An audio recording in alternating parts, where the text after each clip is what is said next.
Miss Brandon, who else was supposed to be here? The Jamaica Psychological Society chairman. Okay, and so they have. But their representatives has indicated to me that they had a prior engagement. Okay, so we will welcome the two entities and look forward to hearing from them, of course, as well as our usual attendees, both members of the committee, the support group, and of course the media. So I believe after this, we will have the other three entities. That will be November 23rd, 10 a.m. was proposed. We can look at that later on. All right, so welcome, and we will go straight into it. The usual afternoon meetings, the unusual afternoon meetings, I'm sure poses some challenges for some of us, either who have just had lunch or may have many other things to do before retirement, retiring for the night, so for the evening. So let us go right into it, but thanks again. All right, so we're gonna go into reading, item number 5, reading and confirmation of the minutes. And this is the minutes of held on meeting on November 2nd.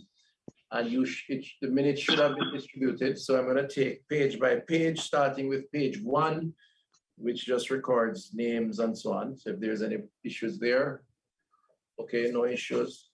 Page 2.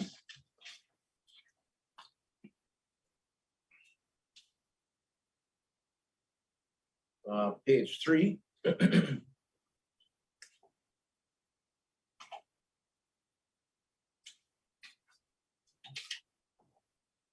Pages 4.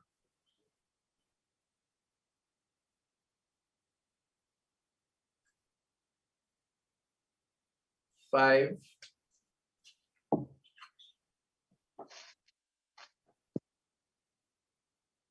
6.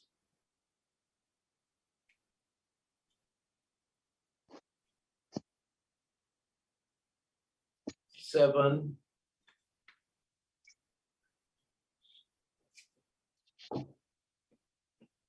8.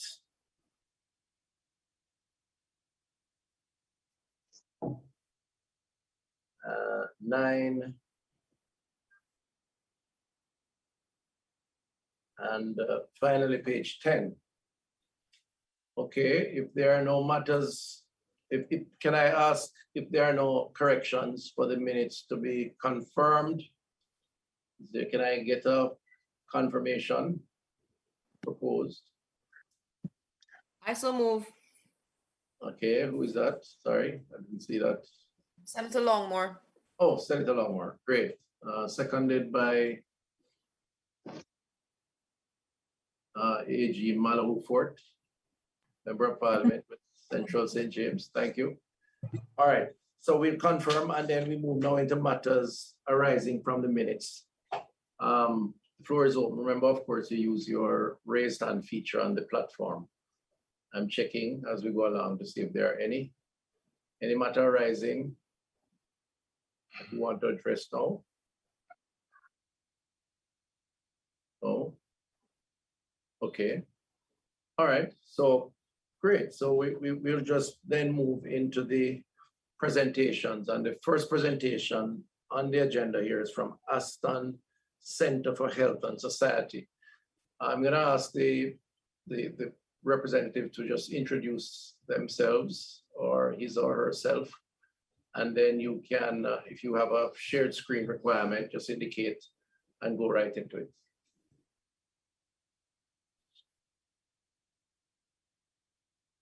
Sure. Can I just confirm that you can see my screen? Yes, we're seeing your screen. Well, I am. Super. First of all, sort of thank you so much for inviting me to give evidence. It's a huge privilege.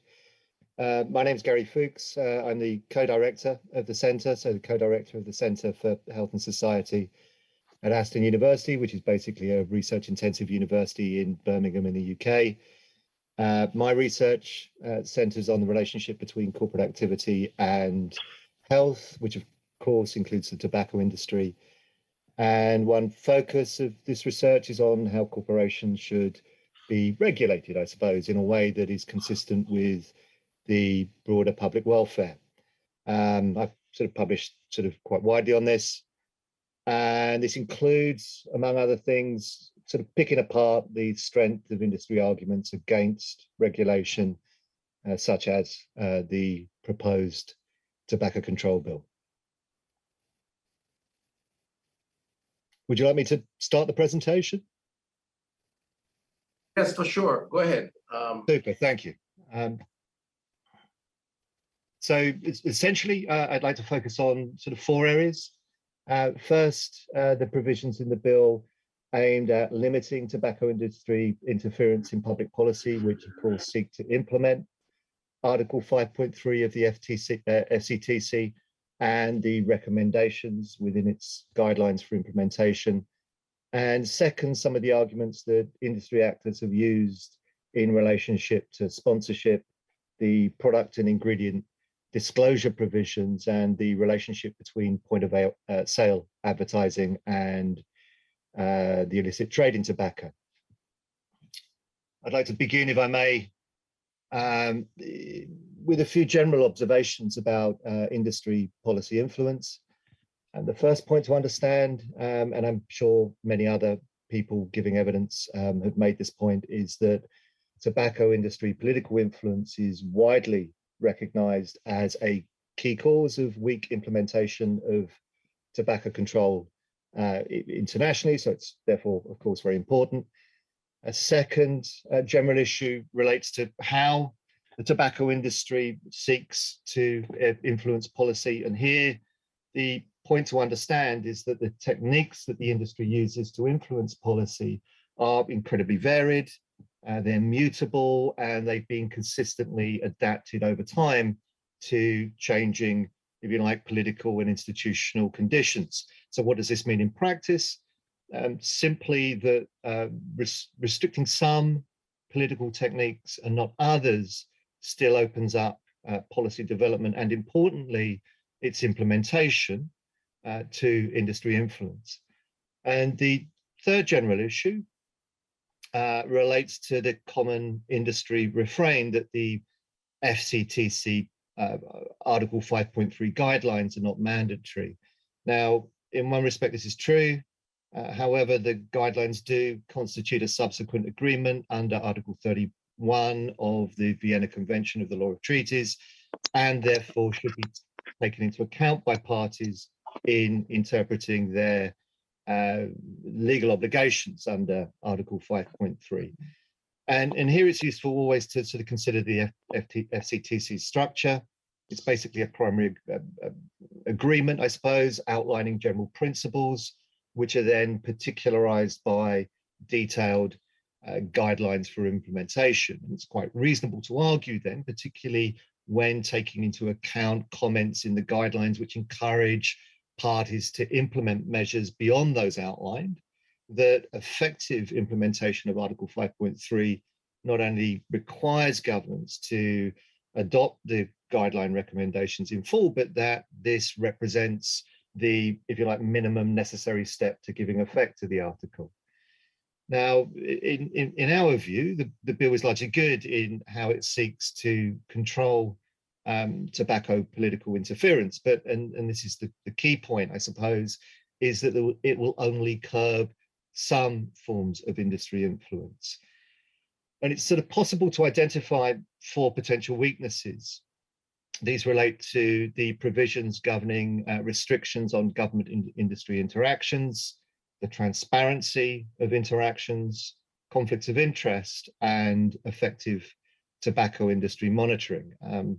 If I can just take these in turn very briefly, then when thinking about how to regulate industry government interactions, it's important to understand two things about industry political activity.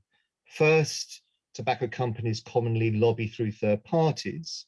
And second, if they don't get any sort of traction with health ministers and officials, they tend to lobby other ministers, typically finance, customs and excise and trade. And the classic example in the case of Jamaica was lobbying by the US Chamber of Commerce following the government announcement in 2013 that it was going to increase graphic warnings to cover 75% of tobacco packaging. So the industry interactions clause is potentially problematic because tobacco industry is defined relatively narrowly as tobacco manufacturers, wholesale distributors, importers, and exporters of tobacco products, and will therefore not cover third parties. Also, the fact that clause 8.1 is limited to officials who act on behalf of or for the benefit of a public body which has responsibility for tobacco control means that it may be interpreted as not extending to ministers outside of the Ministry of Health. And finally, strictly necessary isn't sort of defined. The best provisions internationally typically refer to strictly necessary for the implementation of tobacco control policy, and then tobacco control policy is relatively widely defined. Now, the narrow definition of tobacco industry also limits the provisions in the bill which seek to make interactions transparent. Taken at face value, these don't therefore extend to third parties. Also, clause 8.2 notes that interactions should be documented, but it doesn't spell out that they should be recorded and minuted.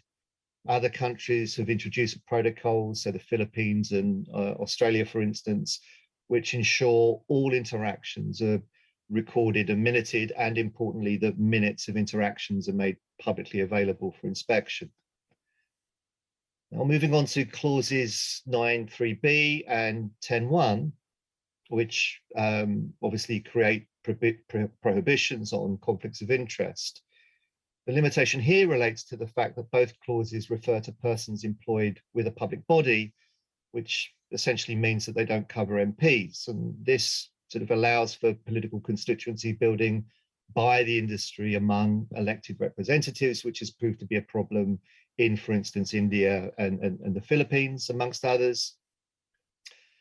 Finally, I think it's fair to say that the bill misses a huge opportunity in not seeking to implement recommendations 5.2 and 5.3 of the guidelines for implementation. These essentially urge governments to require the tobacco industry and any organization working to further its interests to periodically submit information on lobbying and other forms of political activity, and also to create a register of tobacco industry lobbyists, which are essentially broadly defined. Now, the important point here is that by providing a relatively costless method of gathering information on industry political activity, these monitoring recommendations arguably represent the most cost-effective and powerful provisions in the guidelines.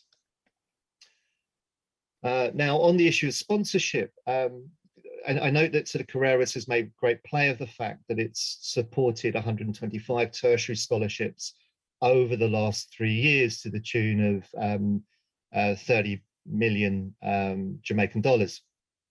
Now, to get a sense of what this means, it's useful to set it against the company's profits and distributions to shareholders. So $30 million basically equates to 0.6% of Carreras's profits before income tax for the year ending March 2021, and 0.88% of the amount paid out in dividends and distributions, again for the last reporting year. At least that's how I understand the figures.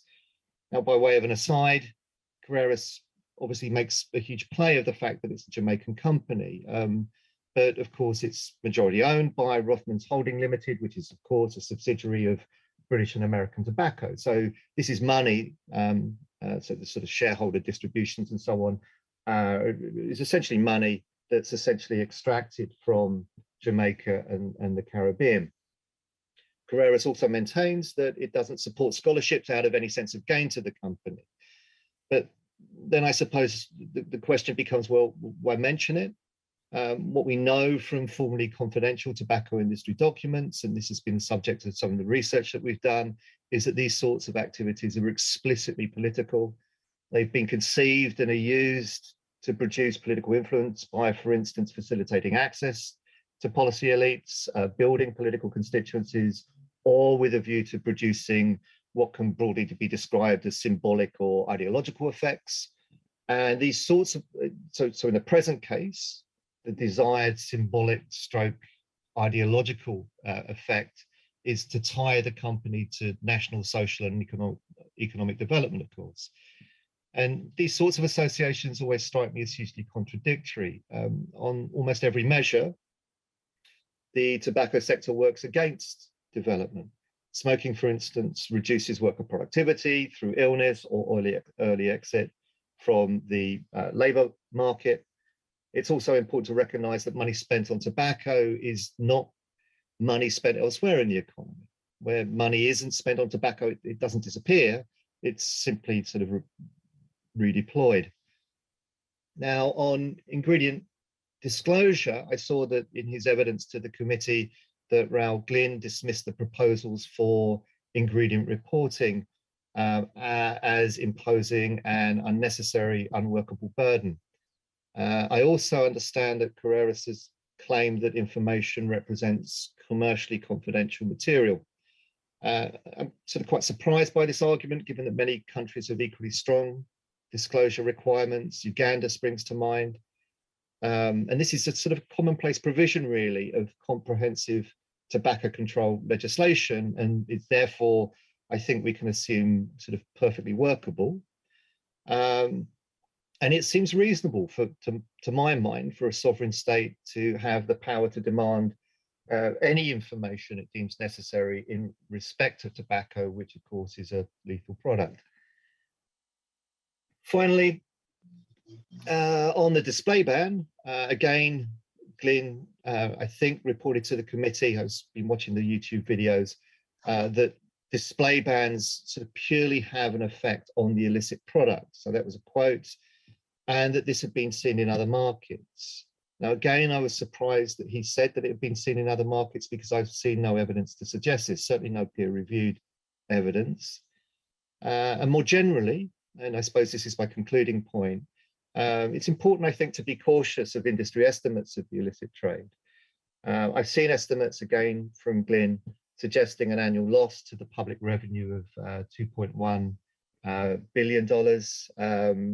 I know that Carreras has estimated that 21% of the Jamaican tobacco market is constituted by the illicit trade. And of course, the illicit trade is a problem. Yeah, it would be foolish to think otherwise. But, and this is a key point, by its very nature, it's very difficult to measure. There are lots of different methods that can be used to estimate the problem. I don't know what method Carreras has used. I'd like to see their workings. And the key point is that the tobacco company, or the tobacco company commissioned research, has been found to overestimate the scale of the problem consistently, at least when compared with non-tobacco sponsored research. And that's, I think, probably more than my 10 minutes, so I apologize. And once again, thank you very much for inviting me to give evidence. Thank you very much. I thought that was quite worth the extra time. You provided some good information based on your research, and I think also places in context where, you know, where we are and perhaps additional things we need to think about. All right, so the floor is open.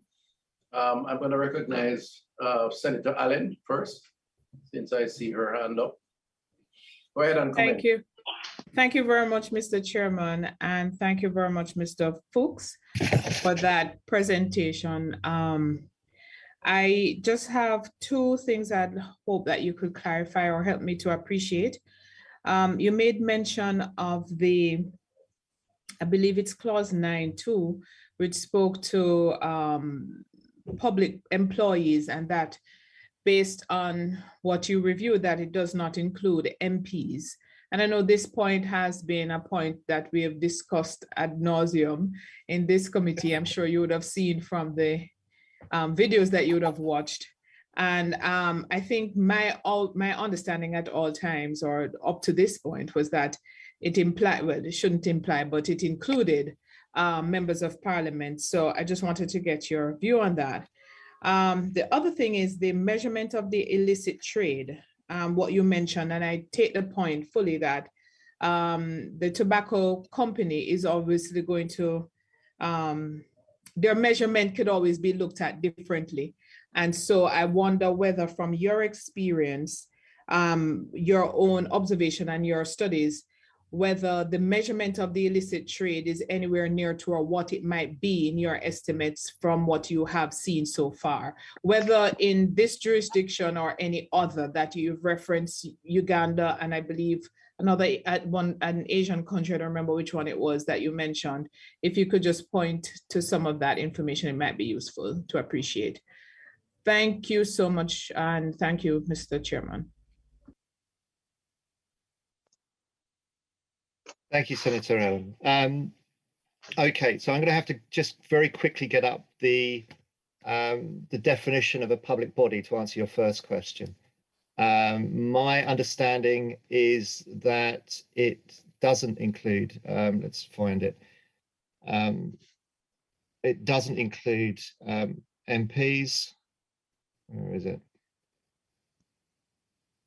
There it is.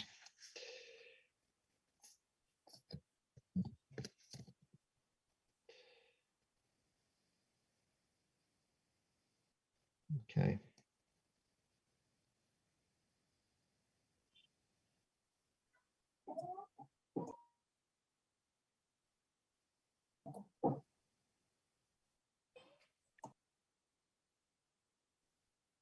You having an issue, Mr. Sorry, I'm looking for the definition of public body in the bill, and Maybe Mr. Edwards, then Mr. Edwards, you want to help? Chairman, I can assist. I'm looking at it myself. Okay, go ahead. Go ahead. So the definition of a public body means a ministry or department. I'm so sorry. right.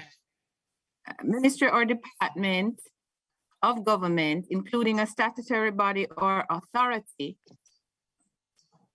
a government company, and an agency designed as an executive agency under the Executive Agencies Act. So I agree with Mr. Fooks that it doesn't include members of parliament or senators for that matter. Chairman? Go ahead, Mr. Edwards. Yes, thank you. If I may, and I do agree with the observation made by Mr. Fooks and by Senator Golding Campbell to a degree. However, we need to note that Clause 8 is different from Clause 9. I know we're focusing on Clause 9, but I just want to remind the committee that Clause 8 speaks to persons who act on behalf of or for the benefit of a public body. So the wording is somewhat broader in relation to Clause 8. Clause 9 speaks to employees directly and clearly would exclude ministers and similar public officials. However, Clause 8 is much broader in its wording, deliberately so, and speaks to persons who are not only employees, but who act on behalf of or for the benefit of a public body. So I just wanted to clarify. Chairman, if I may. Go ahead. Thank you. I want to disagree with Mr. Our counsel here, because Clause 8 says a person who acts on behalf of or the benefit of a public body, which has responsibility for tobacco control. Is he therefore saying that that public body would include parliamentarians as well? But also I want to disagree with Mr. Fooks in that how do you reconcile the fact that we as members of parliament here in Jamaica, our salary is tagged to that of the public service. We're considered public servants, right? So our salary, if the public servants get an increase, we get an increase as well, because it might be dissimilar to what happens in the UK. So I would like clarification on both of those things. Thank you. Sure. My understanding was a public body in Jamaican law has a very specific definition. Obviously, I'm not an expert in Jamaican law, but in developing the submission, we had a look at how public body was defined, and it seemed to sort of relatively consistently exclude elected representatives. So it has a sort of a relatively bespoke definition. And my sense is that you could solve an awful lot of these problems by simply including sort of an addendum or an additional wording that made it explicitly clear that the clauses that we're talking about should cover elected representatives, if that's your intent at least. And obviously my argument would be if you want to keep the tobacco industry out of policy making, then that would be a very sensible thing to do. Chairman? Should I go back to answering the second part of the first question from Senator Allen? Yes, please do, and then we'll return to this. Okay, so there was a paper published in 2019, which I can sort of share with you subsequent to this, that looked at sort of comparisons between industry estimates and non-industry estimates, for want of a better term. And this suggested that there was that the if you like the overestimates were sort of consistent. So the industry estimates sort of were consistently higher than non-industry estimates, but the degree to which they were higher sort of varied from jurisdiction to jurisdiction, and in some cases they were quite significantly higher at sort of 20 to 30%, and in other cases the differences were a lot more, if you like, marginal at between sort of 3 and 5%. So it's difficult to know without the data, and not only would you need to know how Carreras has sort of come to these figures, but you'd need to sort of do your own analysis. It's difficult to know what the difference would be in the case of Jamaica. One can reasonably assume that non-industry estimates would come in lower, but by how much I wouldn't know. I mean, the mere fact that obviously I sort of looked to find these estimates and how they were calculated prior to coming to speak to you, and I struggled to find them, and the mere fact that they're not released publicly, I think is itself quite interesting. Okay, so what you're saying is that based on your overall studies and investigations, you've seen where there's a disparity, and it ranges depending on the jurisdiction, but nothing specific to say this is the usual difference between industry and otherwise. The difference isn't consistent, but the fact that industry estimates are always greater is consistent. Okay, thank you. Can we go then to Chairman, Yes. Mr. Edwards was supposed to have given a clarification on the concern I have in terms of the payments and so on. How do we fall into the category? I would wish that you would ask him to do just so now. Well, I believe you have, and I'm granting him permission to respond. Thank you, Chair. I had, yes, thank you. So I think we have to look at two things. One is the fact that public official and public officer, those terms are not defined in this bill. What is defined is the term public body. Now, I understand what Mr. Fooks is saying in relation to the usual references to public bodies and their employees as covering civil servants or employees of statutory bodies, executive agencies, etc. However, the way the bill is worded in Clause 8 is not restricting the application to that customary group of employees or agents, so to speak, of a body.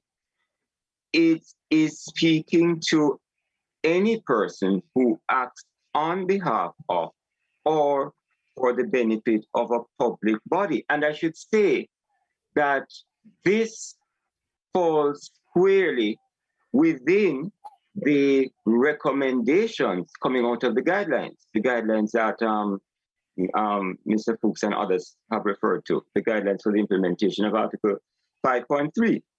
Because paragraph 10 of those guidelines speaks to the fact that the intent is that those guidelines should be applicable to government officials, representatives and employees of any national, state, provincial, municipal, local, or other public or quasi-public institution or body within the jurisdiction of a party. So it is deliberately not limited to officers, meaning civil servants or employees of statutory agencies, but it is meant to cover those who have authority or responsibility in relation to a public body that has responsibility for tobacco control. So it would cover officials beyond persons who are employees, and it would cover those who may have policy responsibility and oversight, such as ministers of state, parliamentary secretaries, or other similar officials who may not be treated as employees, but will be treated as persons who act on behalf of or for the benefit of the body. So I just would wish to clarify that. And that is consistent with paragraph 10 of the guidelines. Okay, Chair, if I might, on the back of the question Dr. Guy had asked, because I appreciate Mr. Edwards' explanation, but we still have the lacuna where it does not, in my view, include myself, nor does it include Dr. Guy. You know, I don't know how we would argue that a senator or member of parliament is acting on behalf of or for the benefit of a public body, as public body is defined in the Act, and public body defined under the Public Bodies and Management and Accountability Act. It has a similar definition. I mean, we would argue, I would argue, that I act on behalf of the people of Jamaica, which is not defined in anywhere, that not included in that definition. But further to that, I'm trying to understand what our intent is. Was our intent include parliamentarians? Because if that is our intent, our policy intent, consistent with the international guidelines, then I don't think we've done that here. Yeah, So that was my next question.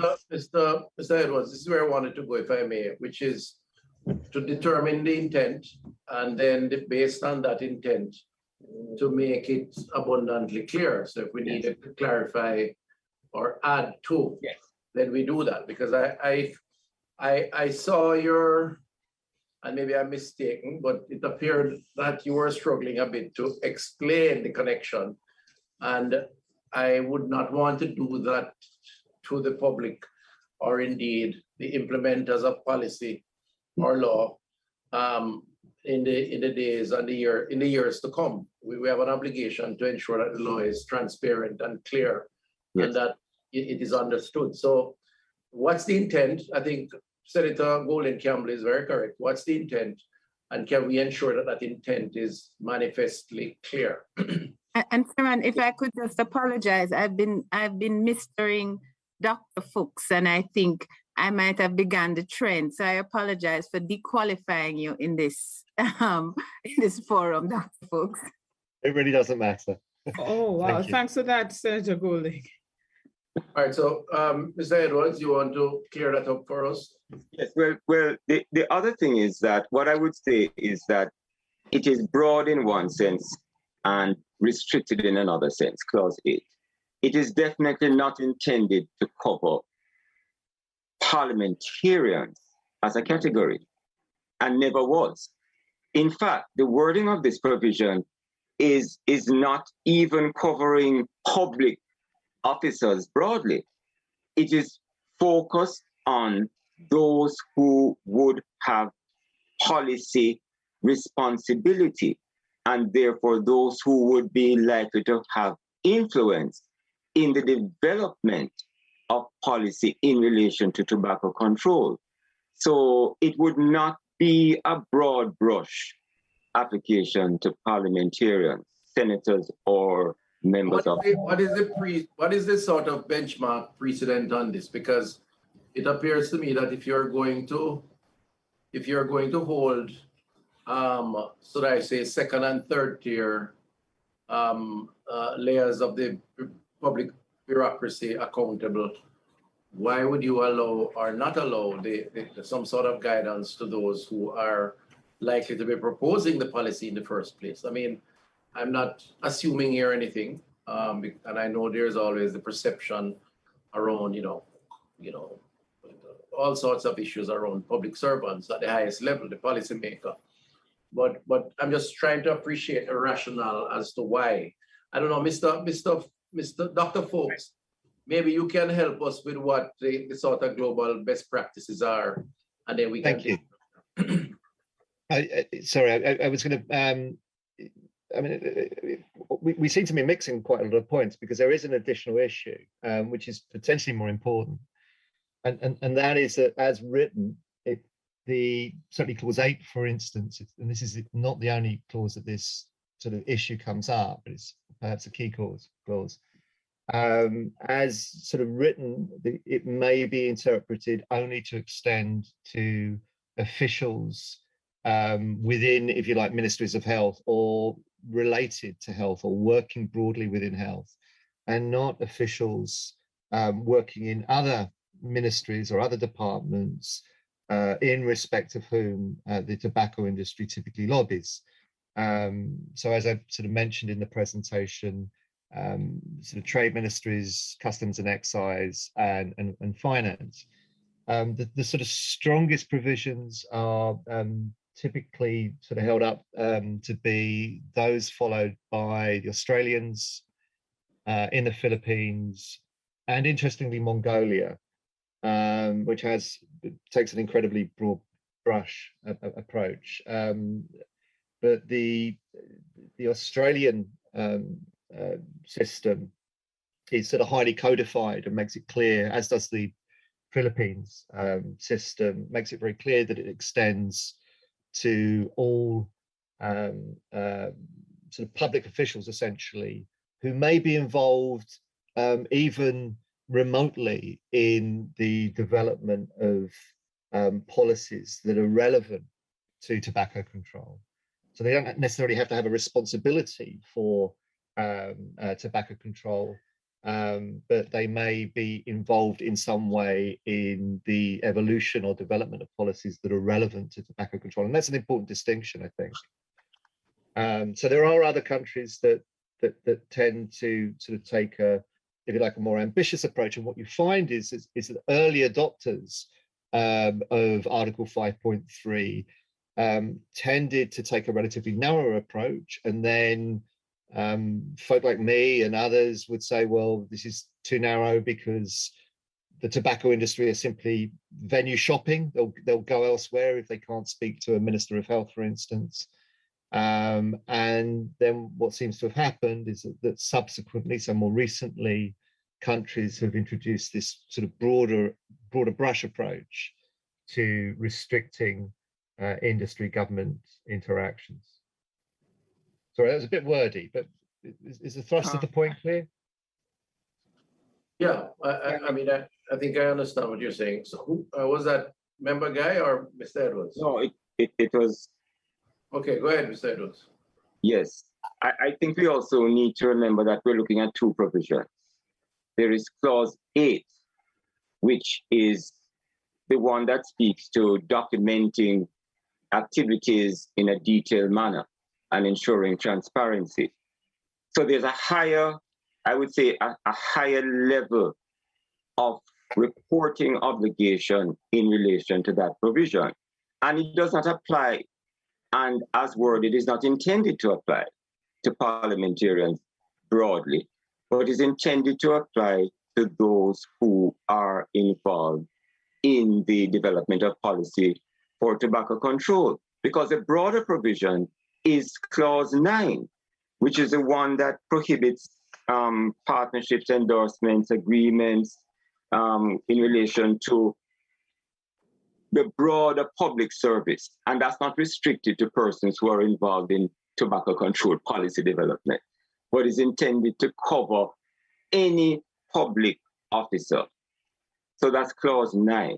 So Clause 8 was intended to focus on a much narrower category, because that is the one where if you're doing any kind of business that may connect with the tobacco industry, you're supposed to report in detail on those activities for the purposes of transparency. So that was meant to be limited to those, whether at the higher level as policymakers or whether as bureaucrats or officials. That's Clause 8.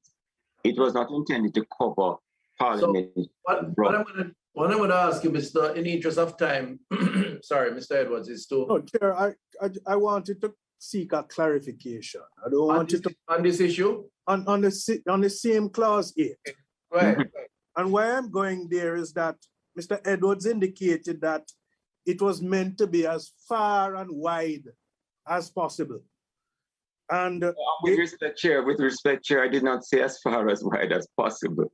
Well, my words, I'm sorry, I apologize, but that's how I interpreted it. No, broad in relation to the category that it applies to, which is a very specific category of persons, meaning those who are involved in tobacco policy development.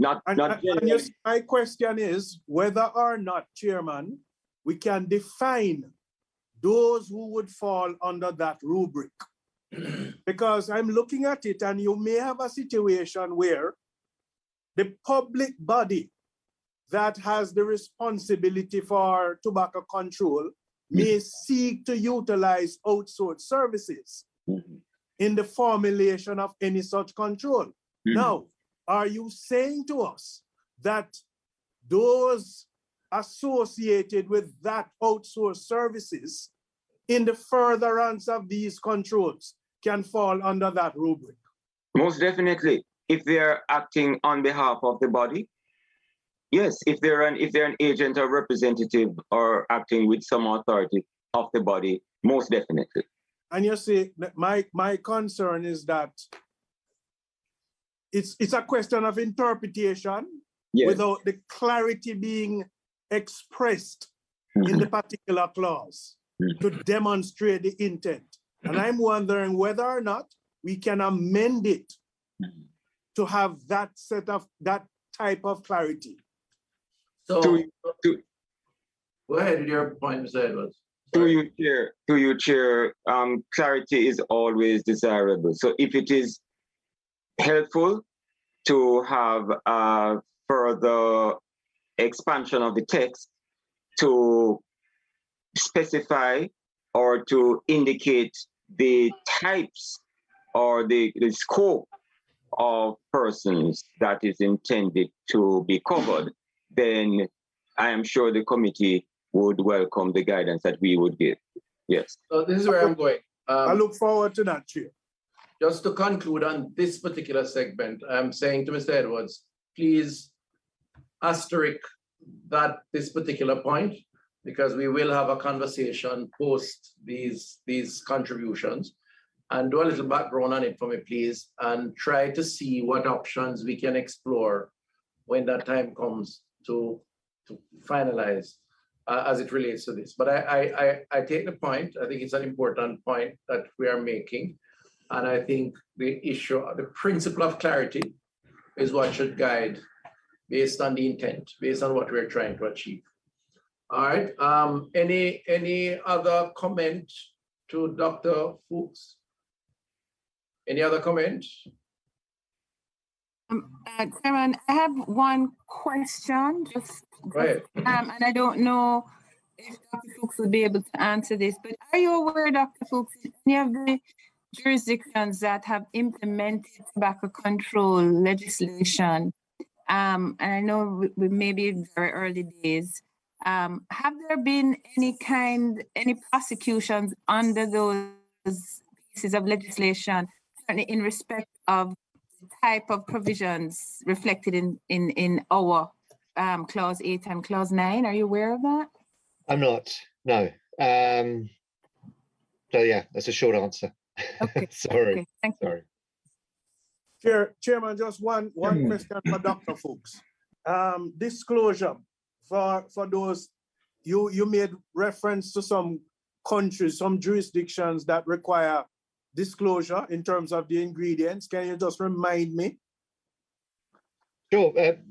Okay, so a lot of countries require disclosure of ingredients.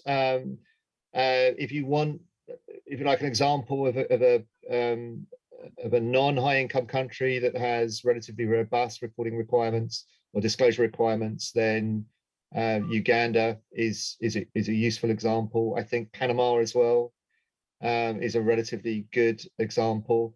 What I can do if Shazan emails me, I can sort of send you through a list of countries from the WHO Global Monitoring Report. And there's also a website on tobacco control laws where you can compare the, if you like, provisions that countries have, specific countries have, on, for instance, disclosure, ingredient disclosure requirements, point of sale advertising, and so on and so forth. But yeah, Uganda's a relatively decent example, but I can give you several. Yeah. Thanks for your presentation, Dr. Fooks. No intention to detain you any longer. No, Chairman. Thank you. Chairman. Remember, guys, Thank before you. you come in, though, there was I saw Donald Gordon who has his hand up. No, Chairman. With the greatest of respect, this committee is open for members of the But I'm trying to determine who is Donald. Oh, Donald okay, Gordon sorry. is. So I'm just trying to clarify. Donald Gordon, who is that? I'm not here. Oh, you're muted. You're muted. Hello, are you hearing me? Yes.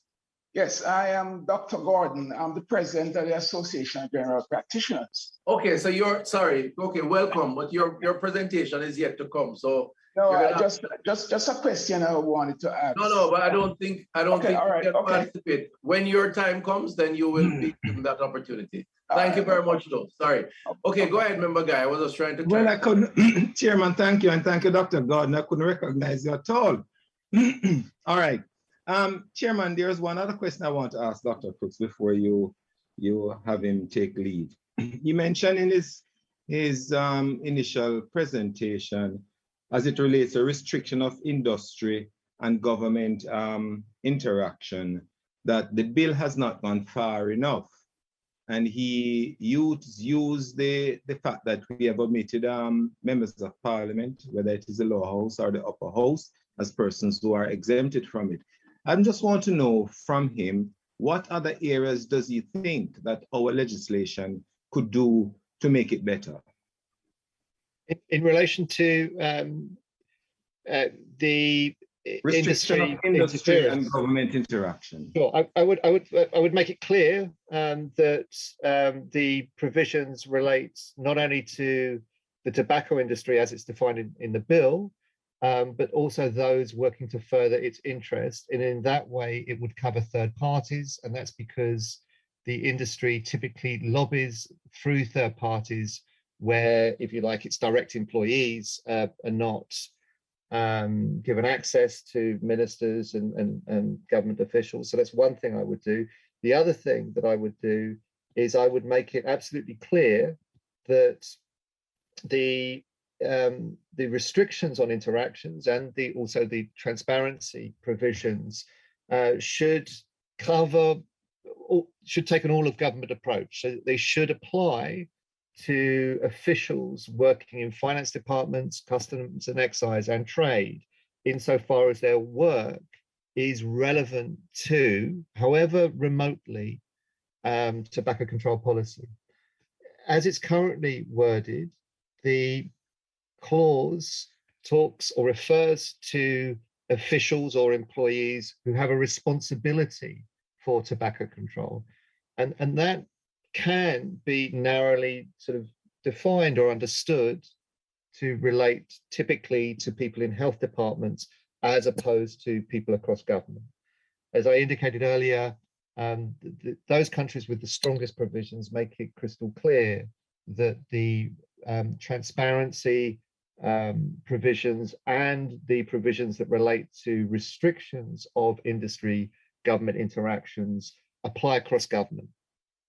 And that stops venue shopping, what we call venue shopping, where the tobacco industry goes from when they don't get any joy from one department, they go shopping to another department, and they seek to encourage officials from another department, which may have interests that are sort of closer to the industry, to lobby against strong tobacco control and tobacco control implementation. Well, thank you very much, sir. Thank you, Chairman. There's no doubt that it can be difficult to manage the stakeholder interests, even at the highest level, because in fairness, portfolio interests sometimes do create varying, views depending on what that portfolio represents. So the issue is at what point does one view supersedes another, but it is possible to amplify that in terms of using that principle or strategy of venue shopping, you call it. First time I'm hearing that one, but I can appreciate why it could be an issue. So all right, so I think we can capture those comments. Mr. Edwards, I see your finger up, but not your hand. Are you trying to make a point, or are you showing me the finger? Well, let me not say. I'm sure you're not doing that. Go ahead. Full hand up. Just first of all, expressing appreciation for the presentation of Dr. Fooks, and also just asking him to clarify then if what we have as clause 9, the scope that appears in clause 9 is this kind of scope he would welcome for clause 8 in terms of the application, the persons to whom it applies, because clause 9 is worded in a much broader manner. So I just want to clarify if what Dr. Fooks is suggesting is that we should consider clause 8 to be in a similarly broad manner of application. Thank you. The short answer would be yes on the face of it, but I would obviously in our submission we sort of suggested and the alternatives that you might be minded to use. They're not perfect, but they, if you like, borrow from sort of other wordings that have been used elsewhere. On the face of it, the wording that's been used in clause 9 does appear to be broader, and it may work, but one would have to sort of think through who it then applied to. So it would require a little bit of thought. But if you want a quick answer from me, I would say yes, probably, but I'd need to give it. I need to sleep on it, basically. Yes, yes. Yes, Senator Edwards. I think. Yes. Okay. So thanks very much, Dr. Mr. Edwards, I'm sure you'll have enough time to probe the issue a little more and to consult with various sources, including Mr. Fooks, if necessary. So thank you very much, Mr. Fooks. Thank you. Thank you. I believe there's a time difference where you are, and so you have worked beyond your regular daylight working hours. So we appreciate your staying up to be a part of this process, and we will certainly take your research, your work under advisement as we seek to create a piece of legislation that will be of benefit to the population. So appreciate the collaboration and the interest and the contribution. Thank you. It was a huge pleasure. Thank you very much, and best of luck. All the best.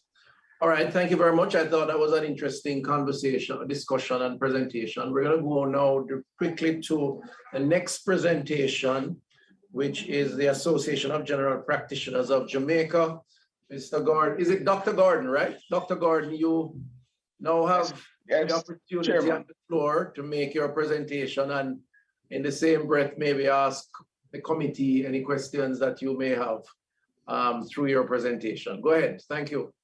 Thank you, Mr. Chairman. Dr. Tufton, good afternoon to the other distinguished members of this subcommittee. I am Dr. Donald Gordon, President of the Association of General Practitioners. We were invited by letter of invitation to make a submission on the Tobacco Control Act of 2020 for the Joint Select Committee of Parliament. A little about our association. We are basically a non-profit organization. We consist of doctors, family physicians, and other allied professions. We have no funding from any sources. We do our own funding, so we are not beholden into any groups or any organization.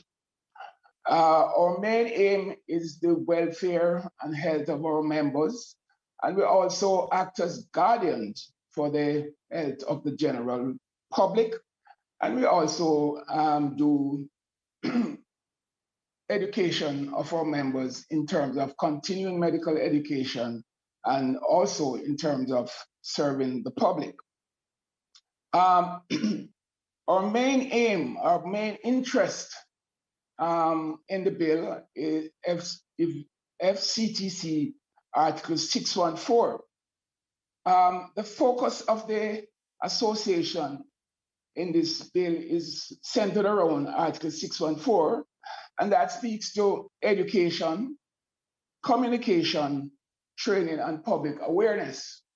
Education is very important, and it should start, we think, from a very young age, because studies have shown that 2% of children in primary school, they smoke, and sometimes up to 5% in high school, they are smokers.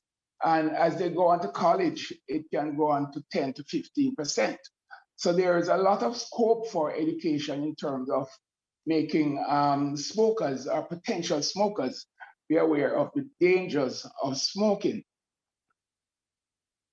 We also focus on demand reduction measures concerning tobacco dependence and smoking cessation.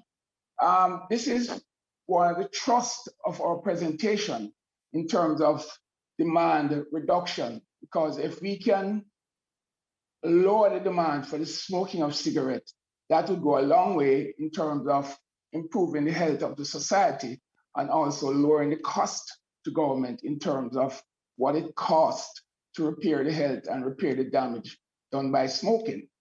Even though government do collect taxes from smoking, the amount that it spends to repair the health of persons is far much more. We do believe that if the bill is properly enforced, it will go a long way in promoting and protecting and preserving the health of the general populace. We can go on to the slide and we'll just take a quick look to see some of the harmful effects of tobacco use. Tobacco use can cause cancer in just about every organ of the body, from head right down. The voice box, the larynx can cause cancer of the blood, kidneys, intestine, bladder, liver, stomach, pancreas. It's a driver for chronic NCDs, chronic non-communicable diseases. You know, that is strokes, heart problem, heart attacks, stomach ulcers. You know, all of these things are driven by cigarette smoking. Now, there was a study that shows that 90% of lung cancer is caused by cigarette smoking. Cigarette smoking also causes asthma, bronchitis, chronic obstructive lung disease, And it also is the onset of other diseases, diabetes, stroke, and what have you. Now, we in the AGPJ, we have not been silent. We have not been inactive. We have undertaken quite a bit in terms of trying to curtail the use of tobacco. We have joined forces with other NGOs, namely the Caribbean College of Family Physicians, the Jamaica Coalition of Tobacco Control, and we have done quite a bit of lobbying to the NHF, the National Health Fund, to see if they could support or recognize tobacco smoking as a chronic health condition. Now, we want the National Health Fund to add tobacco use as a chronic disorder on their list of illnesses. The benefit of that, if they did that, is that then doctors could be able to prescribe nicotine replacement therapies for persons who smoke, and they could also offer subsidies to over-the-counter medication that helps in terms of the reduction of smoking. So the main outcome of our presentation are the main measures that we'd like to see a recognition of tobacco use disorder as a chronic medical disorder by the National Health Fund. We definitely want to see this. This would pave the way for subsidies, and that would facilitate doctors and other persons who, selling tobacco replacement product to sell it at a reasonable cost that would make it affordable. Because as it stands now, the purchase of these products, they are prohibitively expensive, and trying to quit on your own is very difficult. Let's look at the benefit of smoking cessation. When we stop smoking, there's a reduction of all cancer risks. There's an improvement in one's health status, and one lower the risk of cardiovascular diseases. You lower the risk of respiratory diseases like asthma and bronchitis. You reduce the risk of strokes, and you also lower the risk of poor reproductive outcome. Let's look at nicotine replacement therapy and over-the-counter quit AIDS. We think that nicotine replacement therapy and over-the-counter quit AIDS is a game changer. Many smokers suffer relapse in their attempt to quit smoking. Some persons try as much as 10 to 20 times before they finally are able to quit smoking. To help bolster the argument, there's association who has petitioned the National Health Fund on more than one occasion. We have done presentations to them. We have called them, we have asked other NGOs to write them letter to lobby them to put tobacco use disorder as a chronic medical condition. The science is clear and ambiguous. Smoking cessation saves lives and saves money. And I'm sure the Ministry of Health and Wellness is well aware of the cost to repair the damage from cigarette smoking. As we pointed out, most smokers try quitting between 10 to 14 times before achieving success. Nicotine replacement therapy doubles the chance of achieving success in those who are trying to quit smoking. Compliance with FGC Article 614, the AGPJ is eager to support the government and the Ministry of Health and Wellness in its adherence and adoption of the above article on demand reduction and smoking cessation. In addition to education, counseling, and public awareness, the Ministry of Health and Wellness through the NHF must make pharmaceutical and OTC products available and affordable to assist in the reduction of tobacco dependence. If this doesn't happen, then we're going to continue to see smoking. And one just have to look when you drive on the road to see how prevalent smoking has become. I don't know if any studies has been done, but there seems to be a very prevalent in terms of increasing the amount of persons, especially young males, who are smoking. They're smoking marijuana and they're smoking rubber. So I think the facilities should be there that whenever anyone wants to quit, that it should be an easy and affordable way. The Ministry of Health and Wellness need to develop a program to train quit coaches. Quit coaches, these are persons who would dialogue with smokers on a one-on-one basis and take them through the process of trying to quit smoking.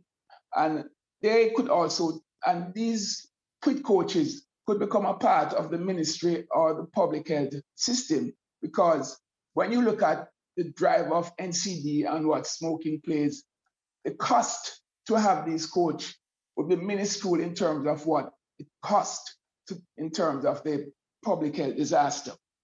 So in conclusion, coaching and counseling in conjunction with the use of nicotine replacement therapy, over-the-counter quit aids, have been shown to be a highly effective combination in the successful reduction of tobacco dependency. The association thinks this is a feasible and practical approach to control and combat tobacco use dependence and ultimately reduce the levels of non-communicable disease and cancers in the society. I want to throw out this question, this last slide. I want to throw it out. Are we flogging the wrong horse? When you look at the level of smoking of marijuana and rubber, and when I speak to patients, young persons in my practice, and when I ask them what they smoke, most of them are smoking marijuana and rubber. So we need to also look at the use of these products, in terms of the danger it is causing now and what it will cost down the road.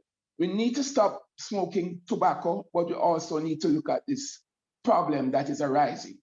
And that concludes my presentation, and thank you for your indulgence. Thank you. Thank you very much, Dr. Gordon. Thank you for your presentation. So you've made a number of points and some recommendations. Just to note that the issue related to the NHF and declaring tobacco a chronic yeah. Right. That may not necessarily be there may not be a place in the bill / legislation to come. That's something that would have to be tackled at another level, but we certainly hear you, and as Minister, we bear that in mind. The other issues around public education and is important. I do agree with you that if the public is not informed, then it's difficult to make informed choices. And that's a fundamental right to good health. Starts with education, which is why we back front of package labeling and so on. And certainly in the case of tobacco, it's going to be very important. So that's a policy position that I think will accompany any new process. And I think we're committed to that. But let me just now break and allow any questions or comments, starting with Member Guy. Your hand is up. Thank you very much, Chairman. I want to apologize to Dr. Gordon for not having recognized him earlier as I didn't. We all changed that here. And I was worried that in making known to the committee your antecedents, you didn't recognize that I was a former president of the association, albeit 27 years ago. However, that, sir. Having said that, I want to congratulate you on the very excellent presentation. And Minister, you recognize that sometimes I don't always see eye to eye with you on certain things. But your last comment about the place in the legislation as it relates to the wholesome or the fulsome effect of tobacco on the country. All of it does not reside within this legislation here. And as you quite correctly indicated, the policies will have to be adopted and certain directions given to NHF if it is a decision that is undertaken by the executive for this to be done. the whole aspect of quitting coach is something that piqued my curiosity just now. Not necessarily part of the legislation, and certainly could not be part of, but it is something that also is desirable in terms of helping those who have been chronic habitual users to help to quit the habit of smoking. I don't think though that, and your presentation, Dr. Gordon, indicated it, that many of us remember the total effect of tobacco smoking on all the organ system of the body. And I was very happy with one of the slides where you indicated from the brain all the way down the potential for the effect of cigarette smoking. And it was a timely reminder, or ought to be a timely reminder to some of us, and certainly Minister, it's something that could be morphed into the PR, which is necessary, and indicate to the general population as to the effects of cigarette, because most often we think that it is mainly the lungs. Most often we think this potential to create chronic obstructive airway disease or even cancer of the lung, without recognizing that it has significant effects in other systems in the body. And I want to commend that particular slide for us to be utilizing. But thanks again, Dr. Gordon. And I want to say your presentation reflects the high standards that we expect of that particular organization, which incidentally, Minister, as I had said in the Parliament on Wednesday, on Tuesday, that the private medical practitioners see a significant number of the population in this country. And getting this presentation from that group also is very supportive of the fact of where we need to go. Thank you. Thank you, Member. I do sense your sentiments linked to the entity that you served for many years, it appears. That still would not have allowed Dr. Gordon to speak. So you were still technically correct in terms of the approach to the meeting, but that's fine. I also share your sentiments in terms of the contribution. On the education front, again, policy has to drive that. And there are two components to the education, to the communication, if you will. There's a informational component, so it informs, but it also persuades or attempts to persuade. And it's a matter of how you structure that. So we need to ensure that the proposed legislation and subsequent to passing the legislation itself is fully aired so that all are aware, so no one has any excuse in terms of any possible breach, even though that would not be an excuse in law. Beyond that, the approach to supporting information to discourage consumption is absolutely critical. And to get those who are currently consuming based on the high rate of the difficulty in quitting is also very important. So I am also very attracted to the idea of these coaches, and not just to try to discourage, but also to try to get people to quit. Now, the issue there is whether or not, in policy or otherwise, the appropriate funding can be put in place to support the deployment and the establishment of these functions. And I'm sure there's something there that we would need to think about. Mr. Edwards, I don't know, I believe these recommendations may have to be driven more by policy as opposed to law or legislation. I don't know if there is any sort of precedent or any benchmark that would capture any of those thoughts. You want to comment on that? And then I come to Senator Dr. Safire Longmore. Yes, sure. Well, I think it is useful that the bill does capture some of the concerns that the association has brought forward to Dr. Gordon. If we look at Clause 5, it speaks specifically to some of these issues. on which maybe budgetary support could be hinged. So clause 5B speaks to the implementation of measures to encourage demand reduction, the development of a national tobacco cessation strategy, dissemination of tobacco dependence treatment guidelines through a comprehensive nationwide education and information campaign. So the fact that the proposed legislation provides for that is a hinge on which budgetary support could be obtained, I would suggest. Thank you.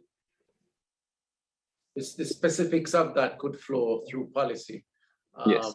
at the level of the portfolio or agency. All right, Senator Dr. Sapphire Longmore, you have your hand up. Thank you, Chair. Just want to also add my voice to thanking Dr. Gordon for being here and representing the Association of General Practitioners. I significantly appreciate your input, Doc, because of the direct contact. You guys really do see the brunt of what we're dealing with here, and sometimes in very frank terms. I want to also commend you for bringing the perspective in terms of the difficulty that persons face with respect to smoking cessation. And though, as Minister indicated, this might not be the forum in which to address the addition to the NHF for the listing of the tobacco addiction as being a chronic illness, I must commend that is a very thoughtful way in how we may be able to stem and bring help to the persons who may need it, because those avenues for smoking cessation, the substitutes that persons need, can be very expensive and difficult to have. And at times that can make the difference between someone being able to quit or not. So just want to thank you again for your presentation and let you know that that point has not been lost on us. Thank you. Very well, thank you very much. Any other comments, questions from members? No? Okay.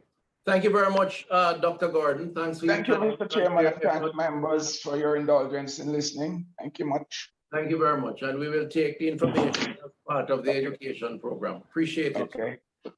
All right. Members, we're making good progress. We're now at any other business, item 8.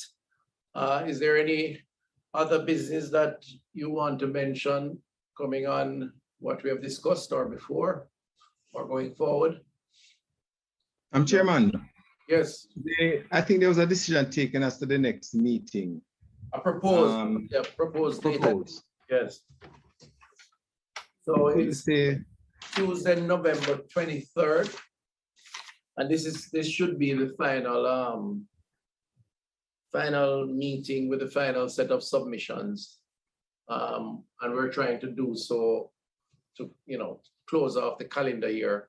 And then in the new year, assuming all other things being equal, we would meet to go through and to kind of discuss the points that we would want to settle on before we actually conclude. So is that good for all? It's a proposal. We would need to agree on it. That's Tuesday, the 23rd, and I have here the Jamaica Coalition for Tobacco Control, Healthy Coalition, Caribbean Coalition, Jamaica Chamber of Commerce, and Chairman. Yes. There is a UN AIDS meeting that parliamentarians have been invited to on the 23rd of November, starting at 10. Which I think that many, well, I certainly will be attending. And right. But it's an invitation to all parliamentarians. Right. Okay. So we would not want to miss your contribution or the contribution of other members. So can we look at Wednesday? Is that possible? That would be Wednesday, the 24th of November. Wednesday is not available, Chairman. Okay. When is the next available date, if possible? The 1st of December at 2. That's a Tuesday? That's a Wednesday. 1st of December. Or December the 2nd at 10. No. Oh, no. December 2nd wouldn't be convenient for you, Chairman. Yes, I'm aware. I was just told that by my, so the first would be, can we agree on the first? I can make it on the first, Chairman. Okay. We want to know Works that. for me, Chairman. Okay, excellent. So it sounds That's fine for me, Chair. lovely. What, that would be 10 o'clock, I'm assuming, right? No, 10 a.m. at 2, Chairman. 2. Okay. Chairman, 10 would be more convenient for me because I do have something else scheduled. I don't know for the rest of Is that? the committee. PAAC scheduled for 10. Okay.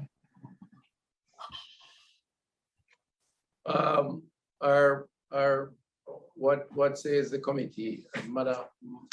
That's okay, Chairman. I mean, if I can shift, if it's convenient for the committee. Right. Okay. Are other members okay with that too? Can I get a repeat of the date, please?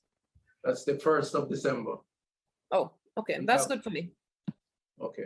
All right. So That's good for me, but I would apologize in advance because I would have to step out to do a short hearing in the midst of the meeting and come back. Okay. All right. So let's agree then on that 1st of December, 2 p.m.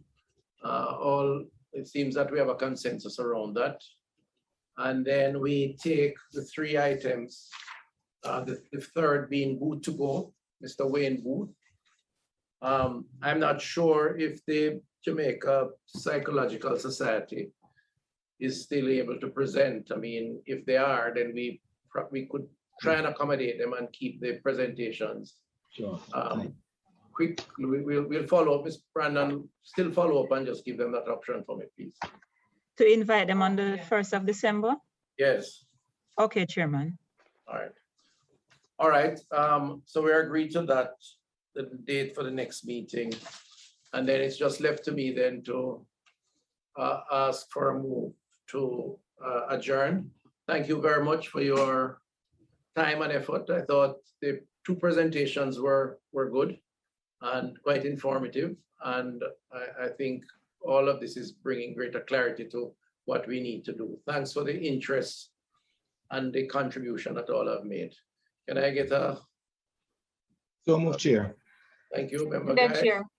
Seconded by Member Malabu Ford. Thank you very much. Enjoy the rest of your evening, please. Thank you. Chair. Same to Thank you. you, Chair. Thank you. Same to you. Same to you. Keep safe. Thank you, everyone.